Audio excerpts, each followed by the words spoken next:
think, Coach? Should we start our show in Minnesota? Sounds good to me. All right, let's do it, because Anthony Edwards, we heard him a couple of days ago, Chiney. He said he's 23 years old. He wants to be scoring the basketball. That is what he did, but this was a tough one against the Clippers, who didn't have Kawhi in the second half, minutes restriction. Should we give that man his flowers, too? Norm Powell, way to start the year, the season. He is truly making a case for an all-star selection. And then Ant saying, yeah, but I can play here, too. Yeah, I mean, the ability to take the physicality. People forget, he's like 6'4", 6'5". I think he's counting the number of points he just earned on that step-back three. But back and forth we go here. Anthony Edwards kicking it back out. We're going to dive into his assist numbers a little bit more later, but they absolutely needed him not only to be a scorer, but a playmaker here. But the Clippers, they would not go away here, Coach.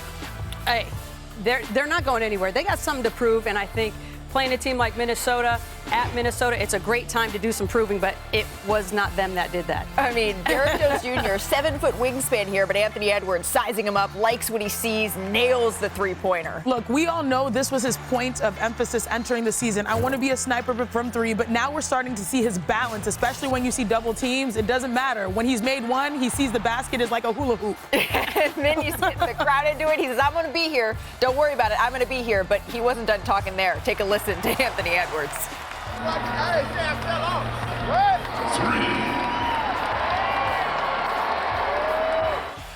So Norm Powell finished with 25 points in this one, but Edwards, he finished with the game-high 37 points. The Wolves get the win 108-106. And Ant scored 37 in the win, but look at this. Scoring in the 30s, that's really the sweet spot for Edwards this season. Minnesota improved to 6-1 when he scores in that range. The Wolves are just 12-16 when he does not score in the 30s. Yeah, we're also looking at that 50 ball. We count the over as well. So, Coach, we've seen a lot of different versions of Anthony Edwards this season. What is the balance in what Minnesota needs from him to be a contender here? Well, just as the numbers play out, I said earlier, I like the 30 to 40 range. Okay. When a player starts to get up into that 50, 60 range, you're reliant too much on one player. At the end of the day, the basketball gods, they reward team play, and this is a team game. But also, where's your third option? Where's your third option? They really need a third guy to step up here. You got Naz Reid coming off the bench, but you need a third guy. Coach, why are you lying? You coach Asia freaking Wilson, who scored 1,000 points in a season. I've seen them win. I've seen y'all win when they have top-tier performances. But in the case of the Timberwolves, you're absolutely correct. I'm just saying when she got Chelsea, she got Jackie, and they all average in the 20s, so it all makes sense. But I'm saying that third component helps, and it will help him scoring. Well, you had a third and a fourth. Right. So yes, but you're sixth, you're right. And 25th.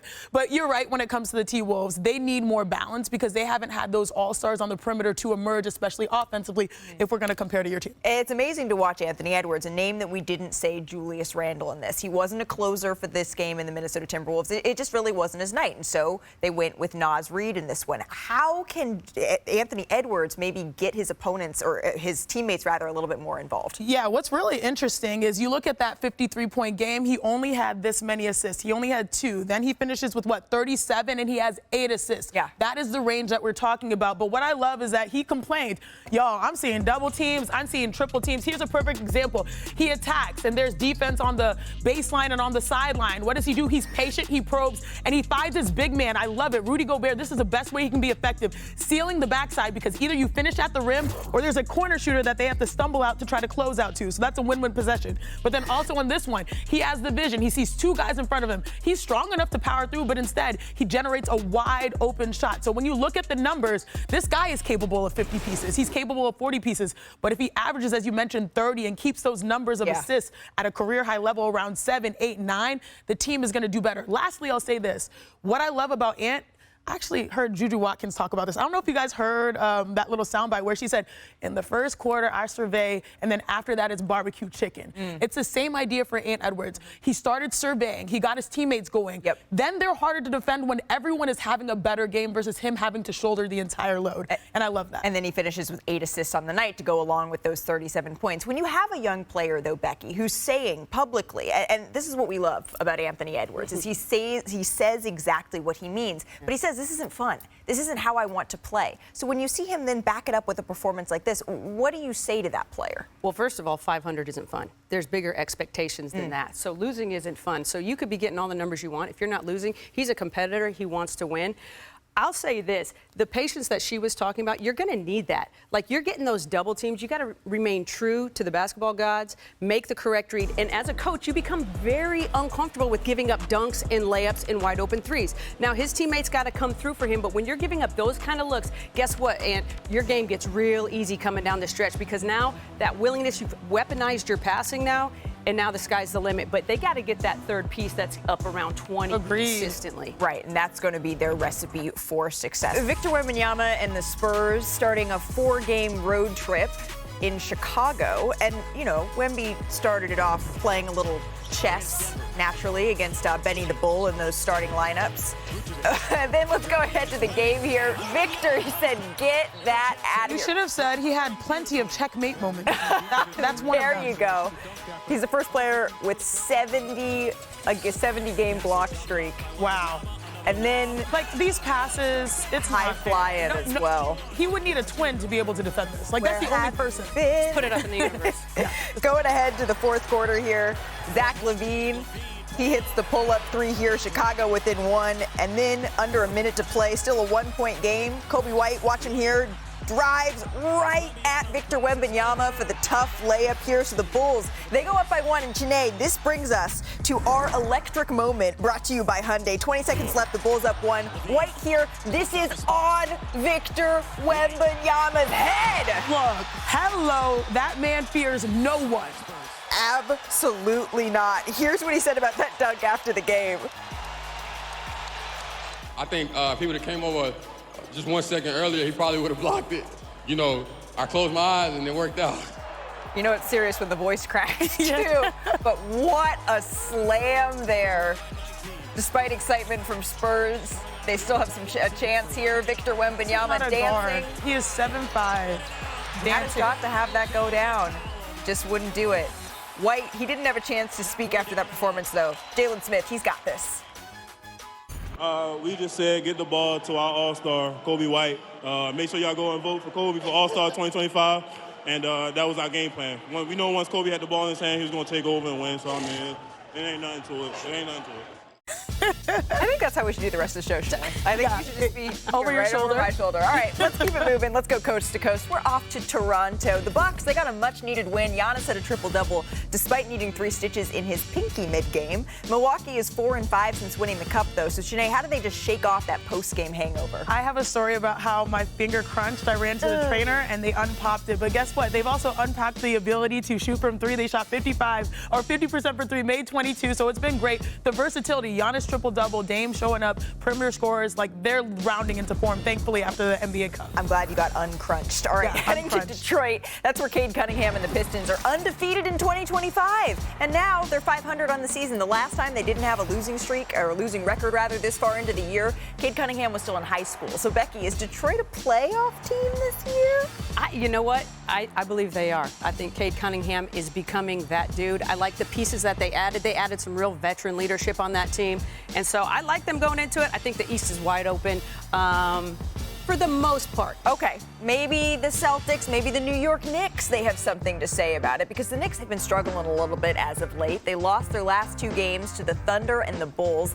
Last night, the Karl Anthony Towns-less Knicks took an L to the Magic. Now, the Magic held them to a season-low 94 points. Cole Anthony, who grew up in New York and rarely misses a chance to show out in MSG, he had a game-high 24 points and was on the mic after the game. Moses said this to us mad times. We have enough. We are enough. And we just proved it again tonight, that we have enough, you know. Bodies down, cool. We still got bodies that's active and that can get after, you know what I'm saying? I know what you're saying. So the Knicks, they've now lost 3 straight games after winning 9 in a row. After hosting the Raptors, it's not going to be easy to get back on track, because look at their coming up games here. They got the Thunder, they got the Milwaukee Bucks. They've hit just a little bit of a rough patch here with 3 straight losses. It feels to me a little bit like They went for that Thunder game a couple of days ago. They weren't able to do that. Their starters played 40 minutes, and now they're just having a little bit of a hangover. But, Becky, were you more impressed by Orlando or more concerned here by New York? I am more concerned for New York. Okay. Specifically just because of the guys that Orlando had out. This is a very winnable game for them. I thought at times, I don't know if they're a little bit tired, a little bit winded, but when they started to gas pedal there a little bit in the fourth quarter, you started to see them crawl back into that game. But more concerning for the Knicks because, you know, just like Cole Anthony said, they got enough. I feel like the Knicks had enough to win that game. And when you're coming off some losses, getting those home games against teams that you should beat, you got to get those ones. Yeah, the only reason I give the Knicks a pass in this case is because no Karl Anthony Towns. Yes, absolutely. Without him, No Banchero. No Wagner, though. Fair. I mean, but this type of game made me appreciate how seamless his transition has been, how great he has been, averaging 25 and 14. And actually, you know, I guess I'm a little down the middle too because I want to celebrate the Orlando Magic defense. And bigger picture, this might be the resurgence of defense in the NBA, and I love it because look at the Oklahoma City Thunder, #1 in defense and steals in many categories, deflections and all those types of things, points off of turnovers, forcing turnovers. But overall, the Magic have found ways to win without their 2 stars by leaning on defense. Yeah. And I love that, and that has become a trend, particularly in the NBA. You can add the Houston Rockets, their defense list. I think they're 3rd in the NBA. You know I'm going to do that. So to me, I was like, okay, they miss Cat, and this shows you how pivotal he is to their ceiling moving forward, but it also left me impressed with the Magic and this resurgence of defensive-minded teams. Right, and like I said, playing all their starters 40 minutes in that Thunder game. Now maybe Cat taking a game off, perhaps we could see that be for their benefit here coming up. But before we bounce to break, let's stick in the East here because the Pacers, they won in Brooklyn last night. But what made this one-game road trip so special is it was their mom's trip. It's become a tradition for the Pacers. The moms, they all traveled on the team plane. They attended the game, and the Pacers are 10 and 12 on the road this year. So maybe just more moms joining. Oh, I love this. As a boy mom, I love it. I love it. Love it too. Wanna try to boast at what I look like. Think I'm gonna try to wear, I pull up long range. Jimmy with the heat, I'm on fire. It's NBA, I'm a